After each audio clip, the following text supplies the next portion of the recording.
Good morning, everyone, and very welcome to SEPS. Can I ask you to sit?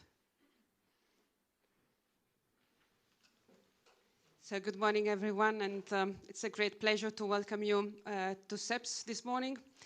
Today, we will have an intense day dedicated to skills. So this is a very topical issue, and I'm sure that there will be a lot of learning and exchanges throughout the day. I'm Cinzia Alcidi, I'm Director of Research, and I'm opening this conference with a great pleasure. This conference is linked to a research project, Iskill, which started in 2021. It is a joint effort of SEPS with a number of partners around Europe. I see they are all here represented, and it is a great pleasure to see them. We have the Bulgarian Academy of Sciences. We have the Research Institute for Work and Society, Eva Kauloven. We have ADAPT Foundation. We have the University of Southern Denmark, and then the Center of Sociological and Psychological Sciences in Slovakia. So this is the team. As I said, 3 years of research. I remember preparing this proposal in the spring of 2020. I'm sure you all remember that it was a tough time. This was during the first lockdown. And we were really wondering what will come next and what it means for skills. I think over this now almost 4 years, things have changed a lot. And this topic has become just more important than ever. So this is my short introduction. As I said, there will be an intense morning with a lot of new findings and questions which come from the research side, and then a policy panel just after lunch. Policy panel because skills is a topic for research, but it's also a topic for policymakers. It's a key element that will shape the labor force of the future, and therefore our economic and social model. But before moving to those sessions, I'm extremely pleased to introduce you the keynote speaker. It's with great pleasure that I welcome Christopher Warhurst.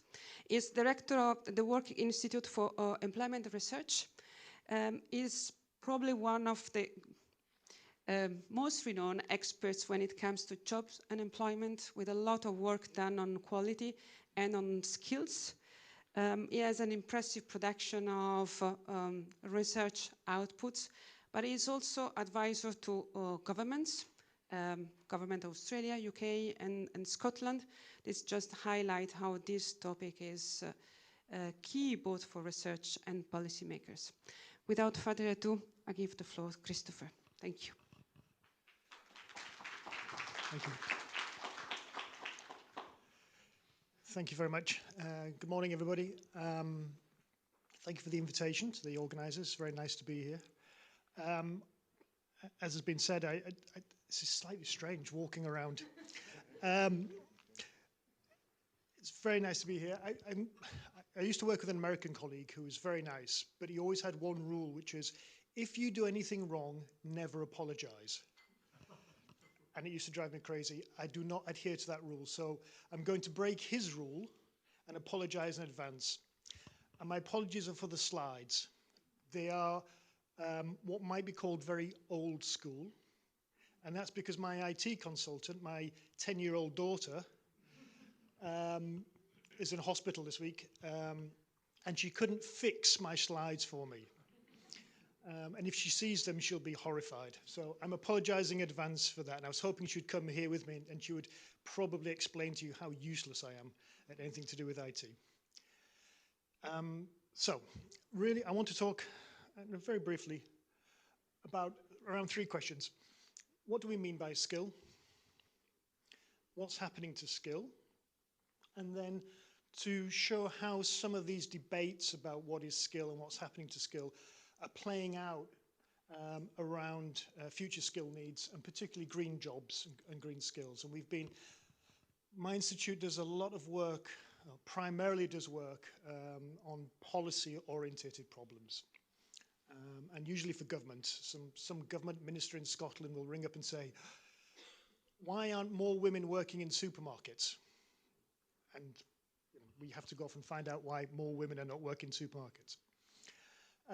And over the last 2 years, we've been doing a lot of research around green jobs and skills, because as you may have known, in that carousel of British prime ministers, I think we've had 5 in 6 years, the one, not this one, the previous one, and Boris Johnson announced that Britain was going to have a green industrial revolution. And he was going to create 250,000 new jobs, green jobs, good jobs. And then about 3 months later, he announced it wasn't going to be 250,000, it was going to be 500,000 new green jobs. And the problem was, of course, nobody knows what a green job is. And so the Scottish Government commissioned us to try and find out for them and to understand what's going on in terms of the extent of green jobs in Scotland and also the demand for green jobs. And that fitted very nicely with what we're doing, because we've got a long tradition in the Institute of working on skills issues, for example, with the skills panorama for Cedefop. So, and I use this phrase very liberally, the olden days, as my 10-year-old daughter calls it. And she did say to me the other day, "You were there at the millennium?" I had to say yes. And Papa also partied. He used to party before we had you. So it was much easier in the olden days. There was what we call a productionist approach. It was a notion of skilled workers, usually in the craft industries, through a time-served apprenticeship. And at the end, you had an evaluation, whether you passed or failed. And in Britain, it was called making a piece. You had to make something, and it was considered.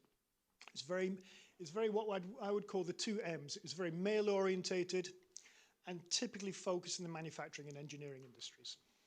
And it involved, importantly, the trade unions. They would both help with the, let's say, the intellectual education of young workers, but also in their socialization into that job. So it was about knowing what to do and how to be in the workplace. But now what's defined as a skill seems to depend very much on time and place.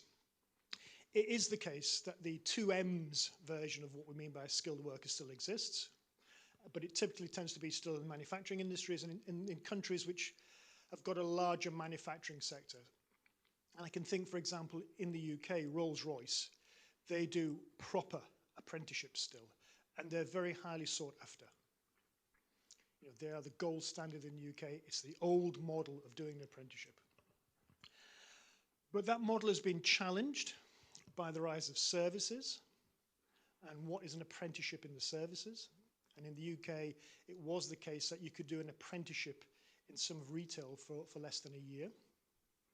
But it's also been challenged by the rise and feminisation of the labour market, because there are very few, and there still are very few, certainly in the UK, women who are entering the old apprenticeship model in those manufacturing and engineering industries. There's a real struggle for that. And it was interesting, I was at a presentation the other week from one of the engineering companies, and they were complaining that they couldn't get enough women in to their apprenticeship program.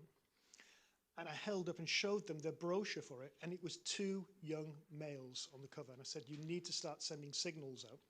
So it's very tricky. And that kind of, there's problems with the rise of services and feminization as well, and what are regarded as skills, came through very clearly for us when we were doing something around what we call aesthetic labor. And this is people who are employed because they look good or sound right, they've got the right voice, and they look particularly nice in their jobs. And if you ask employees in the UK about that skill, they understand it straight away. The skill of looking good and sounding right, they get it. So in the hospitality industry, when we're doing the research, there were 2 skills which employers wanted of their workforce. One is the right attitude, and the second is the right appearance. No problem with that. We've carried out lots of surveys in the UK around this. We did the same surveys in Australia. Australian employers get it as well, straight away. We did it in Sweden, and the Sweden employers were like, this is not a skill. This is just somebody's personality. To be a skill, it has to have a qualification attached to it and some training. So it's very, as I say here, it's very kind of varied about what employers think about skills, both in terms of place, particular companies and sectors, and also in countries. And that starts to throw up a whole lot of problems for us because it becomes very difficult to be able to do skills comparisons across countries, as we had when we were looking at retail and hospitality in Australia, Sweden, and the UK. It may be that this is simply an Anglo-Saxon phenomenon. The liberal market economies, they're very, as I say, Australia and UK employers get this straight away. It's not a problem for them. And I see this, and I use this example because I think it's, for me, it's almost the perfect example of what employers now deem as a skill in some countries. So this is an ex-colleague of mine, Gordon Laffer, who, by the way, is not the person who told me never to apologise, so I just want to clear his name. But he did some research amongst New York employers. And the top skill in 2 jurisdictions, 2 geographical areas in New York State, was the same. The type of skill that employers most want, and I'm pretty confident about this, I will give anybody a bottle of very cheap British champagne if they can guess what skill it was. You can put your hands up, you can shout out.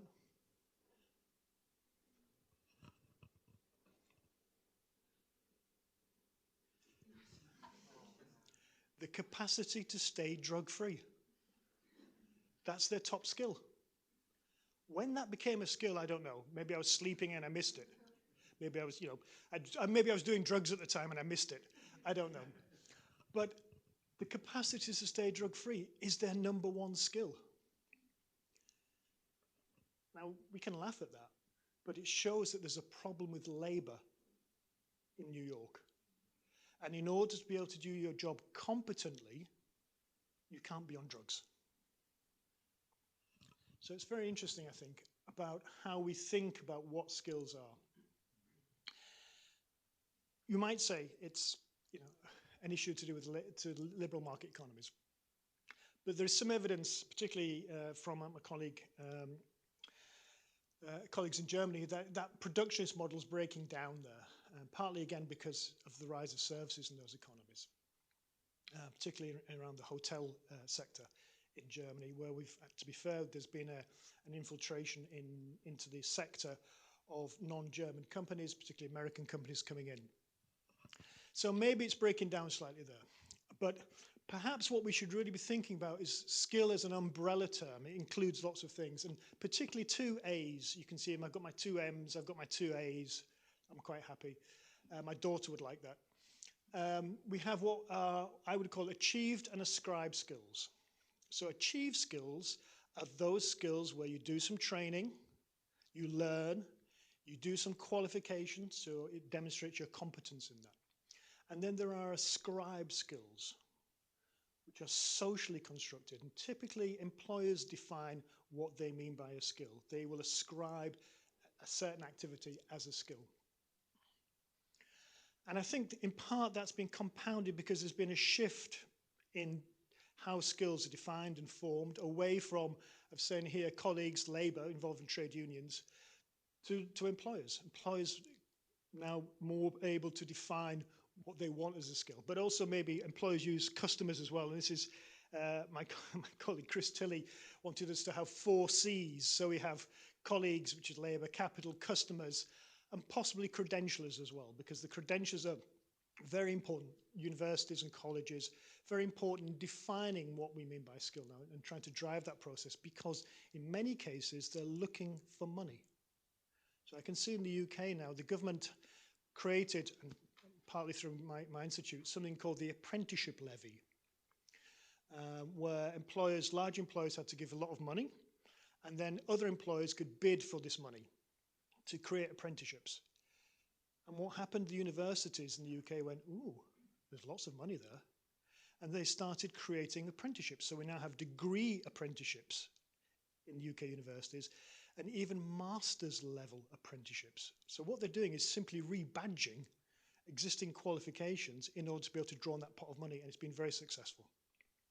But it hasn't happened and hasn't impacted positively what we thought would happen. What we hoped would happen is that lots of 16, 17 and 18-year-olds would suddenly start doing apprenticeships, the traditional apprenticeships, because the funding was there for them. So universities and colleges were very good at chasing that kind of money. And it opens the door, I think, to a wider description of skill, and also the distinction, as I'll show a bit later, between achieved and ascribed skills slightly disappearing, the boundaries between them disappearing. So we might have thought of ascribed skills as being in the service industries and maybe achieved skills in the manufacturing industries and the engineering industries, but maybe that's disappearing.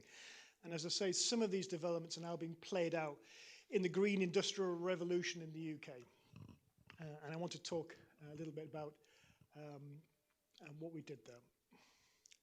So the first thing to say, of course, is the starting point really is there is no agreed definition, or there was no agreed definition of what we mean by a green job.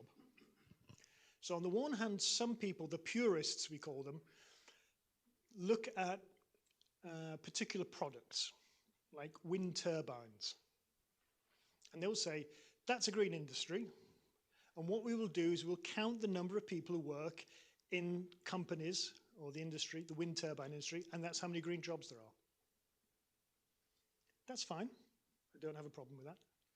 Except I also recognize that there may be people who work for companies in the green industry, in a wind turbine company, whose jobs are not green.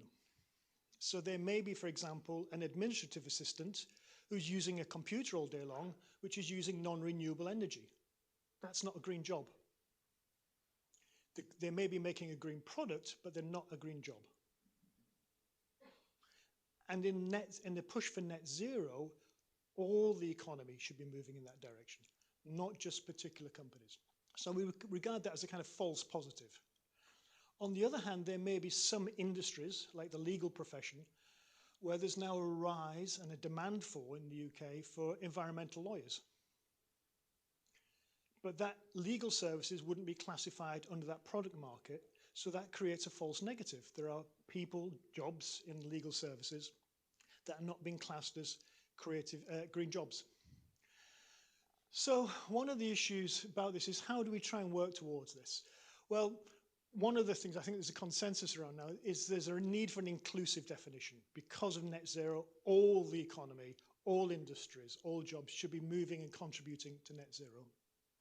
And the second is a recognition that ONET, which many of you know, of course, is the US classification of jobs and skills and tasks. And they've tried to make this distinction between green jobs, the purest green jobs, and jobs that are greening. And I think that's a very, very useful distinction, because it means we can talk about existing jobs and occupations and new ones as well. In Scotland, we use that, but we had to adapt it. First of all, because in America, they may have the same job titles as they have in the UK, but often the jobs are slightly different, and they've got different regulations around them. So we had to do partly a crossover between ONET and ESOC, European Standard Occupational Classification. And that involved, we had lots of stakeholders in the room to say, what's happening to this particular job? In America, this is a green job. Is it a green job in the UK? And we had people from various industries and employer bodies and trade unions come in to talk to us about the jobs were. The second is ONET focuses on skills. And although I've spent 25 years talking about skills, I do recognize that if you're going to be competent at a task, it's not just skills, it's knowledge as well you need. All tasks are underpinned by skills and knowledge. You need to know how to do something. And I often talk about skills as being knowledgeable practice. So it's skills and knowledge which need building in. And then the third thing with ONET is it's incredibly well resourced. I mean, it's an amazing function they have over there. They send people into workplaces to find out what people are doing, and they stand there with clipboards looking at them, and it's incredible. And they do this very, very well. In Britain, my institute contributes to the redevelopment of the SOC, as it's called, the Standard Occupational Classification, every 10 years. We find out which jobs are emerging and which jobs are closing. And we don't have anything like those resources. I have, if you know him, Peter Elias, he's in his 80s now. He's been doing this for many, many years. He goes out and tries to find out where the jobs are emerging, and he doesn't have the time to stand in workplaces and do all this kind of thing. Very well resourced in the US. We don't have those resources. But what's interesting, even in the US, it's the amount of times, the frequency with which they update it can be very limited. And what we wanted to try and do is try and capture this in real time. And the UK government have for a number of years been funding us to data scrape job vacancies. And we started doing this because we know there are a number of commercial companies which do this. But in our opinion, it's not quite clear how robust their data gathering is. And often they want to keep the intellectual property rights about how they do that as well. So it's very difficult to understand. So we had a presentation come to the Institute, and it was a company who says, you run this big survey for the UK government called Working Futures to find out where all the jobs are. We said we do. And they said, we'll help you update this by using real-time vacancy data. And they said, they gave a presentation, they said, we've identified 80 million job vacancies in the UK. And I went, that's fantastic. Lots of jobs, even though there are only 66 million people in Britain. And there are only 30 million people in the workforce. So there's an awful lot of duplicates, shall we say, in there. So we thought we could do it better. So I have a colleague called Jason, some of you may know, Cardenas Rubies, who loves doing this stuff. And he plays all these algorithms, and we think we've got it much better. So we have this data set which allows us to go around the UK and find out what jobs are currently being advertised. So we use that. And basically for us, we regard green jobs as those which are new and emerging, the purest green jobs, those that are subject to significant changes in work and worker requirements. So they can be changing their skills, adapting their skills, or changing their knowledge and adapting their knowledge. Or they may be what might be regarded as non-green jobs, but the demand for them is increasing because of net zero, because of the push towards the green economy. And that might be because they're part of a supply chain, for example. So this is examples. So you get this is the new and emerging environmental professionals, energy plant operatives, if they're working in nuclear, for example, or wind turbines.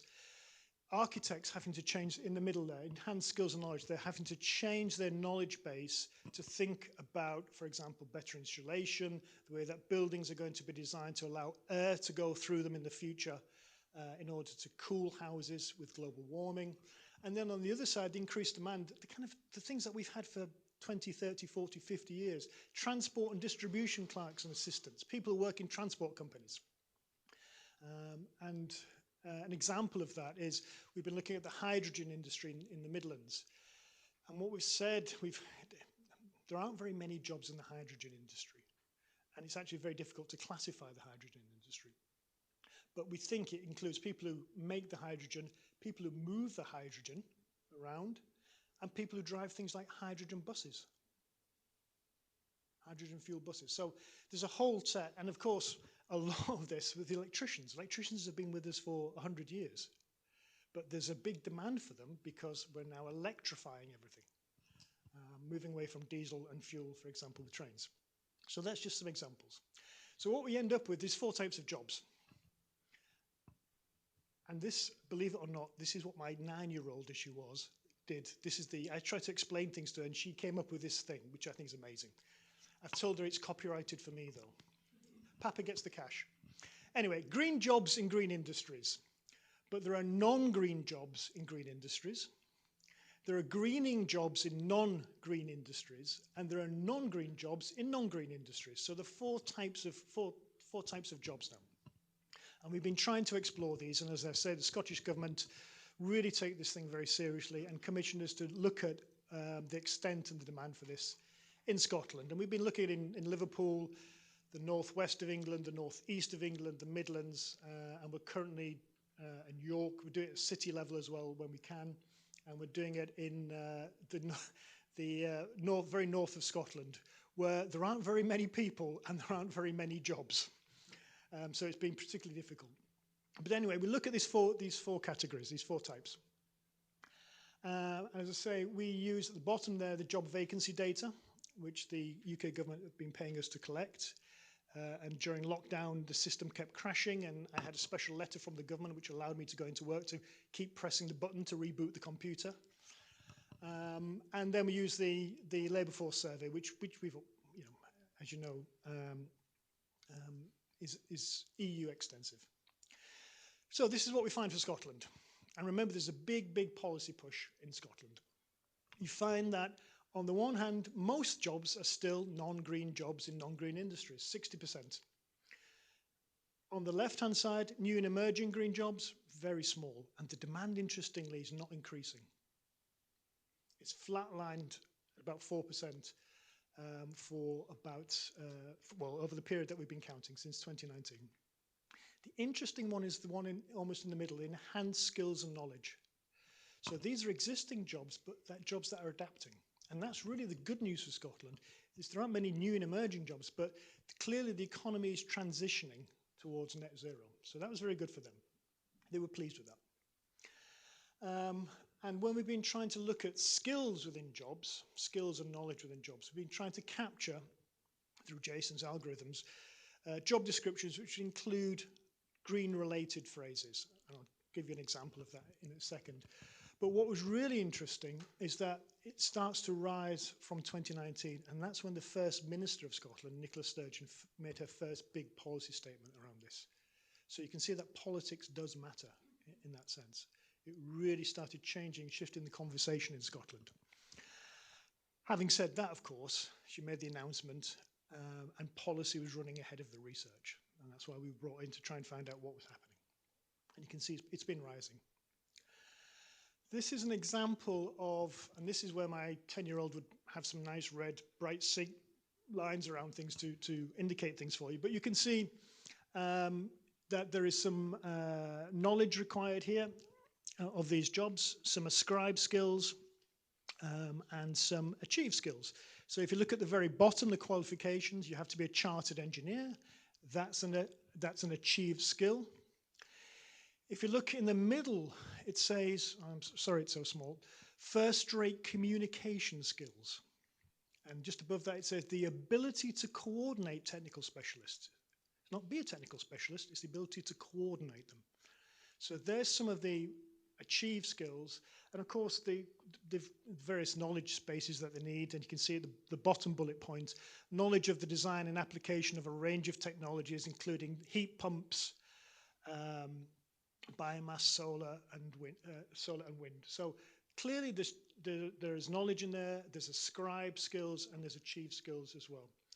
And then we try to look at the skills across all of the jobs in Scotland to see what skills were being built into job descriptions, and something very interesting emerged.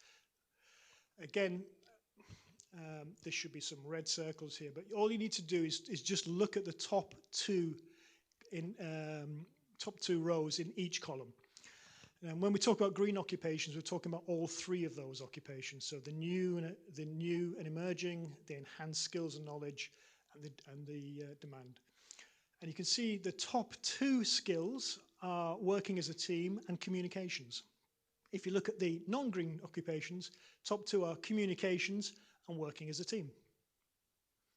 So ascribed skills are top in both categories.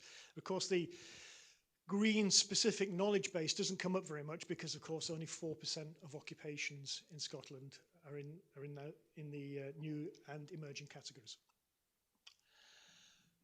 And then within the jobs, within the green jobs in Scotland, as we've seen here, there's a sharp increase in green words emerging, particularly in those new and emerging ones, even though they kind of drop off, they're below the radar because there's so few of them, but clearly there's an emerging use of green words and terminology to describe skills and knowledge.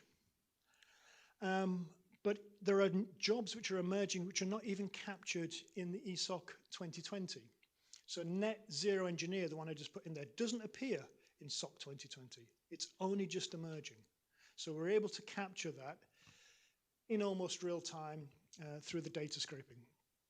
There's an evidence of the greening of non-green jobs, financial accounts managers, for example, being pulled into net zero activities. And there's some good news. Median wages reveal that green jobs pay better than non-green jobs. And you can see the difference in Scotland, £29,000 for green jobs and £23,000 for non-green jobs. And in part, that's because a lot of the green jobs are in the professions.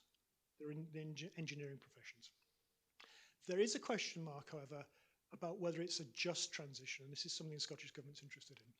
Because green jobs tend to be dominated by men, 72% of those jobs, as opposed to just under 30% for women, and younger workers. 58% of workers in green jobs are aged between 25 to 29. That's a very narrow band.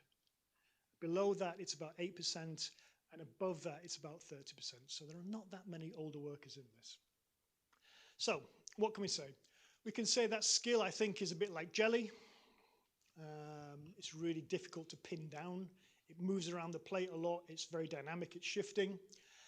The evidence would suggest, particularly for green industries, but also for other industries as well, or the green jobs, that there's a mixture of achieved and ascribed skills which are needed, and it's perhaps bundles of those.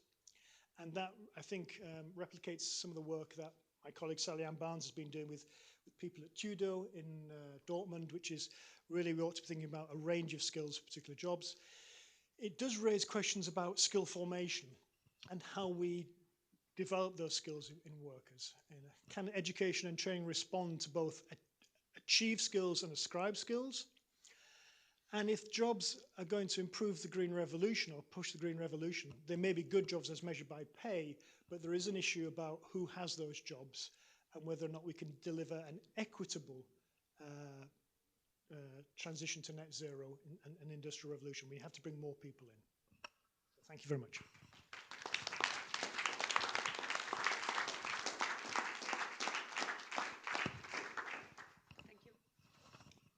Thank you very much for the super interesting presentation and also to be very much on time. We have about 10 minutes for questions. Anyone who would like to ask a question? Please. I'm the first one. Good morning to everyone. I'm Brikena from the Lifelong Learning Platform. Thank you very much for your introduction and very rich presentation. I have a question because you spoke about skills and the conference today is about skills. But in the European context, we speak more of a broader umbrella, which is the competence. And there is in the recent years, there have been a lot of debates about whether this tendency of using skills more and more. So what is your opinion about skills versus competences? Is this just a language issue or? For me, competence is being able to do the job. And so you need the skills in order to be able to be competent at doing this. So I don't think the two are mutually incompatible. I like to see people who are competent. So when we've just had, sorry, I apologize now to any Germans in the room because my family's half German. We've just had double glazing fitted.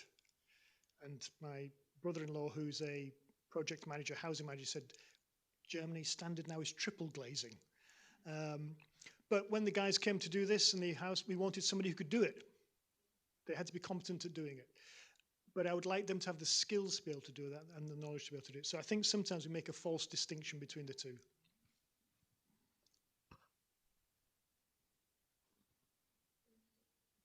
Yes, thank you, Chris, also that you mentioned our work. I want to endorse your perspective about the heavy task to define skills.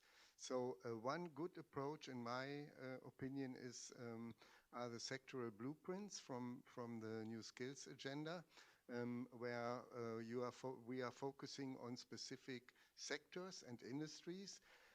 And in the Steel Skills Alliance I'm coordinating, we call our skills industry-driven. Therefore, we ask the companies what kind of skills are have to be reskilled or upskilled. And then we refer to the T-shape approach.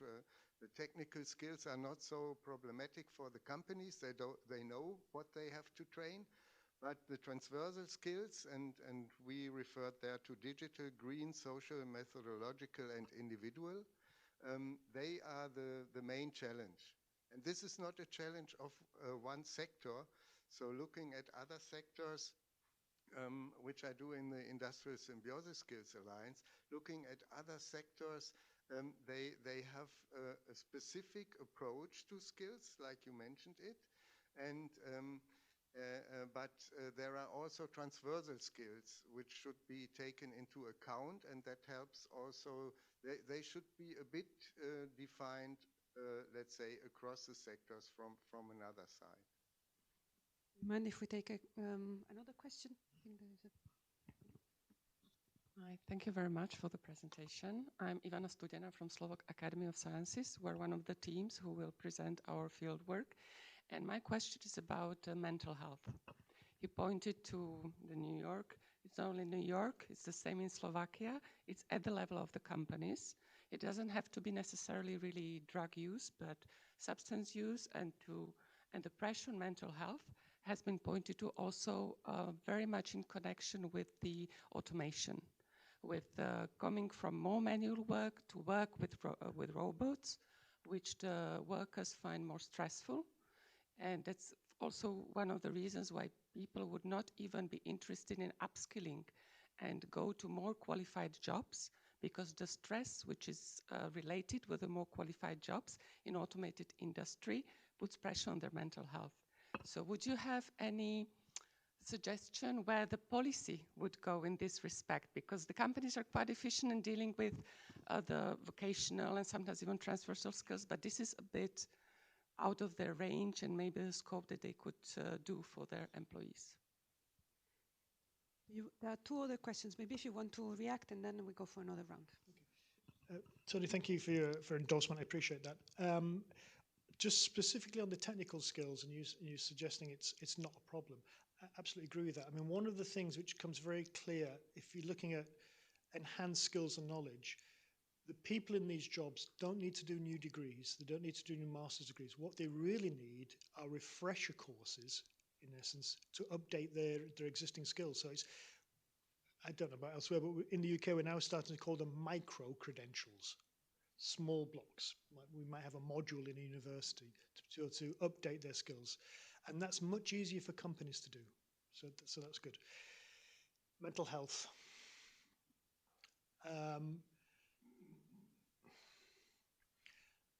There's a long history of mental health and substance abuse in the automated industries.